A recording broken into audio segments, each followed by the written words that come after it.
অস্ত্র পাচার চক্রের বিরুদ্ধে বড় সাফল্য পেল রাজ্য ক্রাইম ব্রাঞ্চ। বিহার থেকে এক সন্দেহভাজন পিস্তল কারবারিকে আটক করে আগরতলা নিয়ে এসেছে তদন্তকারী দল। অভিযোগ, দীর্ঘদিন ধরে সে অবৈধ অগ্নিশস্ত্র পাচার চক্রের সঙ্গে যুক্ত ছিল। গোপন সূত্রে খবর পেয়ে অভিযান চালিয়ে বিহার থেকে তাকে আটক করে রাজ্য ক্রাইম ব্রাঞ্চের বিশেষ দল। পরে কড়া নিরাপত্তার মধ্য দিয়ে তাকে আগরতলায় নিয়ে আসা হয়। রবিবার ধৃতকে আদালতে তোলা হলে আদালত 5 দিনের পুলিশ রিমান্ড মঞ্জুর করে। বর্তমানে তাকে জোর জিজ্ঞাসাবাদ চালাচ্ছে ক্রাইম ব্রাঞ্চ। তদন্তকারীদের অনুমান, ধৃতের কাছ থেকে রাজ্যে সক্রিয় অস্ত্র পাচার চক্র, কারা এর সঙ্গে জড়িত এবং কোথায় থেকে অস্ত্র সরবরাহ করা হতো সেই সব গুরুত্বপূর্ণ তথ্য মিলতে পারে। আগামী 22 তারিখ আবারও ধৃতকে আদালতে তোলা হবে। সেদিন ফের রিমান্ডের আবেদন জানাতে পারে তদন্তকারী দল।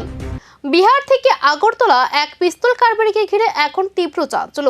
শুভম শর্মার জেরায় কি ফাঁস হবে আরো বড় অস্ত্র চক্রের নাম? কার হাতে পৌঁছায় এই বেআইনি অগ্নিশস্ত্র?